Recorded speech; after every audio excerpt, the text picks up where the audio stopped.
Salut les éleveurs ovins et caprins, chaque année vous recevez probablement un document de l'EDE vous demandant de réaliser le recensement de votre troupeau. Et comme souvent avec les documents administratifs, plusieurs questions reviennent. Qu'est-ce que je dois réellement déclarer? Quels animaux faut-il compter? Les animaux morts pendant l'année doivent-ils être pris en compte? Comment gérer les différents types de production? Et surtout, comment éviter les erreurs? Pas de panique, dans cette vidéo, nous allons voir tout ça ensemble. Qui doit réaliser le recensement annuel? Quelles informations sont demandées par le DE? Comment remplir concrètement le formulaire? Quelques exemples pratiques pour éviter les erreurs les plus fréquentes. Et enfin, nous verrons comment s'organiser pour que cette démarche reste simple et rapide chaque année. Je m'appelle Xavier. Depuis plusieurs mois, j'échange avec des éleveurs dans le cadre du développement de Troupeasy. J'ai notamment travaillé sur l'automatisation du recensement annuel et c'est ce qui m'a amené à étudier les règles et les pratiques en détail autour de cette démarche que je vais partager aujourd'hui avec vous. Avant de commencer, on va voir à quoi sert le recensement annuel et pourquoi est-ce qu'il est réalisé. Chaque année, entre le 1er et le 31 janvier, les détenteurs d'ovins et caprins doivent transmettre un état de leur troupeau à leur EDE. Important, le recensement doit refléter l'état de votre troupeau au 1er janvier et non pas au moment où vous remplissez le document. C'est-à-dire que ce n'est pas la date d'envoi qui compte, mais bien le 1er janvier. Ce recensement permet notamment le suivi des effectifs sur le territoire, certaines actions liées à la gestion sanitaire, l'établissement de statistiques nationales ou encore l'administration de certains dispositifs liés à l'élevage.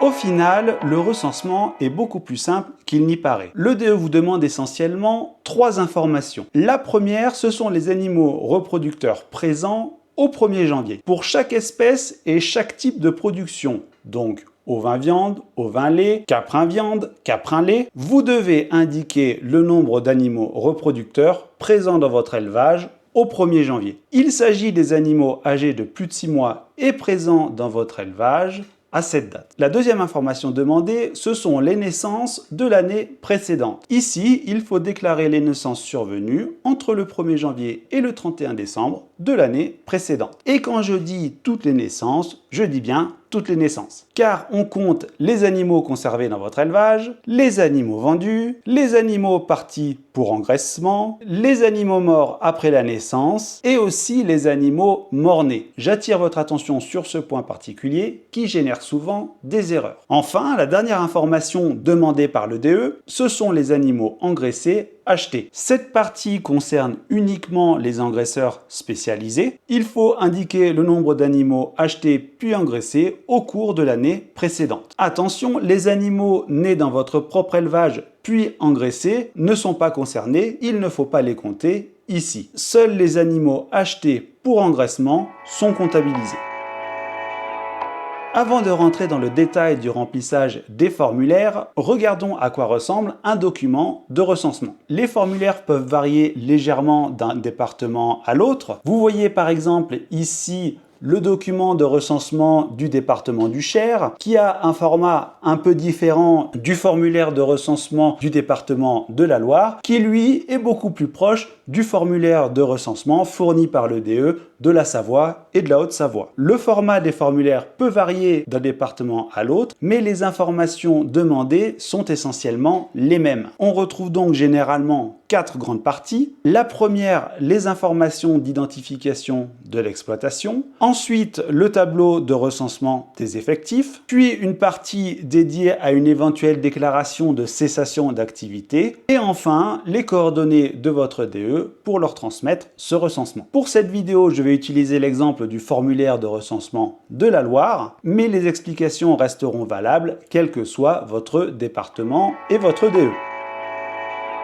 On commence tout de suite avec la première partie liée à l'identification de votre exploitation. Elle permet simplement à l'EDE de savoir de quelle exploitation il s'agit. On y retrouve généralement les informations suivantes: le nom de l'exploitation ou du détenteur, l'adresse, le numéro de téléphone, éventuellement une adresse email de contact et les différentes informations d'identification administrative. J'attire votre attention sur les numéros d'identification qui sont demandés. Ils peuvent varier d'un département à l'autre, mais vous aurez souvent soit l'un, soit l'autre, soit les deux. Il faut soit renseigner le numéro d'exploitation ou l'identificatif de marquage. Même s'ils sont tous les deux liés à votre exploitation, ce ne sont pas les mêmes numéros. Le numéro d'exploitation identifie administrativement le lieu de détention dans les bases de données, par exemple 42 299 999, où les deux premiers chiffres correspondent souvent à votre département. Les trois chiffres suivants, quant à eux, sont le numéro de commune et les trois derniers chiffres sont le numéro d'identification unique de votre exploitation au sein de la commune. L'identificatif de marquage, quant à lui, est le numéro que vous retrouvez sur les boucles de vos moutons ou de vos chèvres. Il est généralement composé d'un préfixe FR pour France, puis suivi ensuite de 6 chiffres propres à votre élevage, par exemple FR 1, 2, 3, 4, 5, 6. Prenez donc quelques secondes pour vérifier que vous utilisez bien le bon numéro avant de remplir votre recensement. On va tout de suite passer à la déclaration éventuelle de cessation d'activité. Cette partie ne concerne que les éleveurs qui ont totalement arrêté leur activité au cours de l'année précédente. Dans ce cas, vous devez repréciser les informations d'identification de votre élevage, indiquer la date officielle à laquelle vous avez arrêté votre activité, puis signer le document. Si votre activité continue normalement, vous n'avez pas à remplir cette partie du document. Attention, si vous avez simplement réduit votre activité, que vous avez arrêté une production particulière ou l'élevage d'une espèce, mais que vous conservez une activité soit ovine, soit caprine. Dans ce cas-là, vous laissez cette partie vide et vous remplirez simplement l'évolution de votre effectif dans le tableau dédié au recensement des effectifs. On passe maintenant au cœur du sujet, comment compter correctement ces animaux. C'est bien sûr la partie la plus importante, mais c'est aussi celle qui génère le plus d'erreurs. Les décomptes que vous devez réaliser doivent être à la fois faits par espèce, ovin ou caprin, mais aussi par type de production, production laitière, production de viande ou engraissement, comme on en a parlé tout à l'heure. Pour vous faciliter la tâche et que vous puissiez vous projeter, voyons ensemble quelques exemples. Pour commencer, de manière très simple, une brebis de réforme encore présente dans votre élevage au 1er janvier est destinée à la production de viande. Elle compte donc pour 1 dans les animaux reproducteurs au niveau de la colonne ovin et pour la ligne animaux reproducteurs. Deuxième exemple, un peu plus compliqué, un agneau de 7 mois au 1er janvier né donc l'année précédente, mais qui est mort le 3 janvier et qui était initialement dédié à la production de viande. Il compte donc dans les naissances ovines de l'année précédente, mais puisqu'il était vivant au 1er janvier et âgé de plus de 6 mois, il comptera aussi comme un animal reproducteur dans la colonne des ovins. On complexifie encore un petit peu les choses avec le troisième exemple. Cette fois-ci, on parle d'une chèvre laitière âgée de 2 ans au 1er janvier, ayant donné naissance à 3 petits chevreaux au mois de novembre de l'année précédente. 2 ont été vendus pour la production de viande et 1 est resté pour la production de lait. Les 3 chevreaux vont donc compter sur la ligne des naissances. Attention cependant, 2 compteront sur la ligne des naissances dédiées à la production de viande et 1 comptera sur les naissances dédiées à la production de lait. Sur ce point précis, nous avons constaté des pratiques différentes en fonction des EDE. Certaines EDE rattachent la naissance au type de production principale de l'exploitation ou de la mère, et d'autres à la destination finale des jeunes animaux déclarés, comme je vous l'ai présenté ici. Vérifiez donc quelle est la pratique retenue dans votre département. Quoi qu'il arrive, en tout cas au 1er janvier, seule la chèvre est retenue sur la ligne des animaux reproducteurs pour la production laitière caprine, puisque les chevreaux ne sont soit plus dans l'exploitation, soit ont moins de 6 mois. Et enfin, quatrième exemple, une chèvre dans une ferme laitière a donné naissance à 3 chevreaux le 30 avril de l'année précédente. Il y a eu un mort-né, un chevreau mort après quelques jours et un chevreau encore vivant. Les 3 chevreaux doivent être comptabilisés dans les naissances pour la production laitière caprine. Le chevreau vivant, s'il est toujours dans l'élevage au 1er janvier étant âgé de plus de 6 mois doit lui compter en plus dans les caprins reproducteurs pour les productions laitières, tout comme sa mère qui compte également dans cette case. Vous aurez donc ici 2 reproducteurs caprins pour la production laitière et 3 naissances pour la production caprine laitière. Pour finir, petit focus sur la partie engraissement. Ici, il ne faut indiquer que les animaux achetés l'année précédente pour engraissement et ce, quel que soit leur âge. Par exemple, pour une raison X ou Y, si vous avez décidé d'engraisser des animaux qui sont nés sur votre élevage cette année ou les années précédentes, ils ne sont pas à comptabiliser dans la ligne dédiée aux engraisseurs spécialisés. Alors, quelles sont les erreurs que je retrouve le plus fréquemment quand je discute avec les éleveurs? La première, c'est de compter uniquement les animaux encore vivants dans les naissances de l'année précédente. La seconde qui va de pair, c'est d'oublier les animaux mort-nés. Pour rappel, un animal mort-né est un animal pour lequel la gestation de la mère est arrivée à son terme, mais que l'agneau ou le chevreau est né sans signe de vie. La troisième est de compter le même animal dans plusieurs ateliers. Par exemple, si vous avez une brebis dont la destination principale était la production de lait et que vous décidez de la vendre pour de la viande à la fin de l'année, elle doit compter dans la production laitière et seulement là, et non pas dans les animaux reproducteurs de production de viande. La quatrième erreur, même si le delta n'est pas toujours très important, c'est de remplir les informations du recensement à la date où vous faites le recensement. Faites attention, même si les écarts ne sont souvent pas très grands, c'est bien à la date du 1er janvier qu'il faut fournir un état de votre troupeau. L'erreur numéro 5, c'est de se baser sur la réalité biologique d'un animal pour définir si c'est un reproducteur ou non. Pour le recensement, ce qui compte, c'est la définition administrative d'un animal reproducteur, c'est-à-dire un animal âgé de plus de 6 mois, et encore une fois à la date du 1er janvier. Et l'erreur numéro 6, un peu moins fréquente, compter tous les animaux présents dans l'élevage dans les animaux reproducteurs.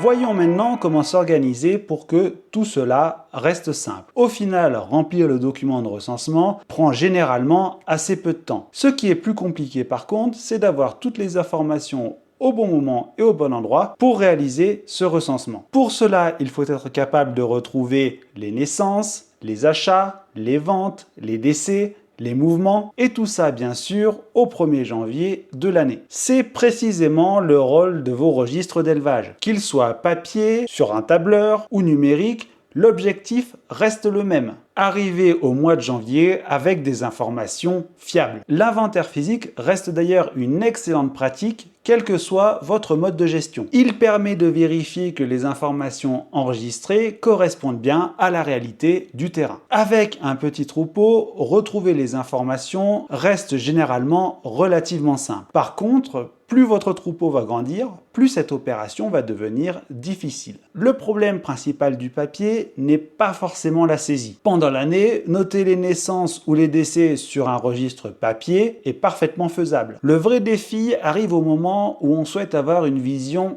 globale du troupeau. À ce moment-là, il faut souvent consolider les informations réparties à différents endroits et sur différents registres ou documents. Carnet d'agnelage, registre des mouvements, achats, ventes, décès, documents de circulation ou éventuellement sur les registres sanitaires. Toutes les informations existent, mais elles ne sont pas toujours regroupées au même endroit. Il faut alors parfois relire, recouper, recompter pour reconstruire l'état exact de votre troupeau au 1er janvier. C'est parfaitement faisable, mais cela peut devenir long et fastidieux lorsque le nombre d'animaux augmente. Prenons un exemple simple. Lors de votre inventaire physique, comment savez-vous quels animaux avaient exactement plus de 6 mois au 1er janvier? Avec un registre papier, il faudra retrouver la naissance, l'affecter au bon animal et ensuite calculer son âge. Sur quelques animaux, ça peut rester relativement rapide. Mais sur plusieurs dizaines, voire plusieurs centaines d'animaux, ici, on parle souvent de plusieurs heures de travail. C'est justement pour répondre à ce problème que des solutions numériques comme Troupeasy existent. L'objectif n'est pas de remplacer l'inventaire physique.